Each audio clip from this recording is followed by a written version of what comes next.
Hi, Congressman Andy Biggs here from Arizona's 5th Congressional District. With the recent elections over, the work has not stopped. Congress is actually just now getting back to work, and it's going to be a busy time from now to the end of the year.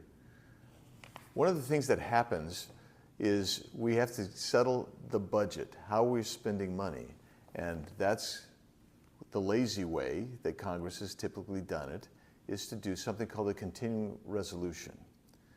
A continuing resolution, we call it a CR, is where instead of doing what we're required by statute to do, which is actually produce 12 appropriations bills and deal with individual agencies, departments, and programs, and make sure everything is funded, and look at how we're funding these programs, departments, and agencies. It actually creates one big spending bucket where you keep spending at the levels that you're spending at, and you keep all the programs in place. For example, we are dealing now with the Nancy Pelosi, Chuck Schumer, Joe Biden spending levels from 2022 that were put in place because Congress continues to do a series of these continuing resolutions every so often. And now we have one that was passed in September that runs out the middle of December. Now, a lot of people say, well, you know, that you're keeping the government funded. But let's just go through a few of these programs that are continuing to be funded and ask yourself, why doesn't Congress do its job and remove that funding or decrease that funding the way the founders intended with the Constitution? So let me just give you a few of these things.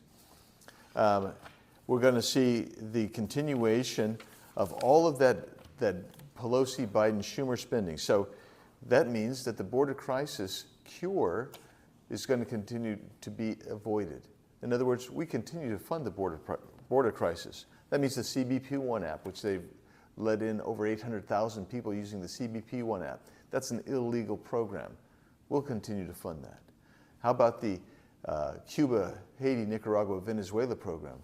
They've brought in over 500,000 people illegally on that program. Well, the CR will continue to fund that. How about continuing to fund Secretary Mayorkas' salary? He's been impeached, but we're going to keep funding his salary. How about disgraced Attorney General Merrick Garland? We're going to keep funding him. How about, this is a winner, ORR Director Robin Dunn Marcos, who has lost more than 300,000 children. She is the head of ORR, that's the Office of Refugee and Resettlement. We're going to keep paying her salary. We're going to keep funding offices and organizations that have been weaponized against President Trump and his allies, including Alvin Bragg, Fani Willis, Jack Smith, and we're going to continue to give security clearances to the 51 individuals who signed the bogus Hunter Biden laptop disinformation.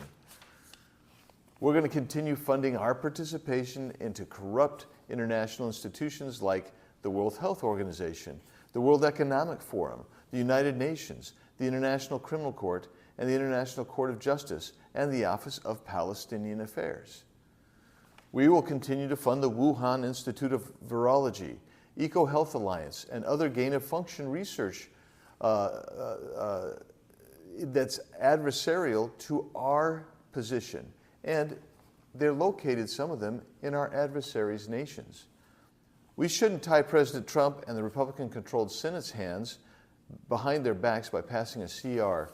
And that's what's going to happen, and I wanted to give you this information well enough ahead of time because you're going to see this get pressurized here the latter part of November, early, mid-December. I'll keep you posted.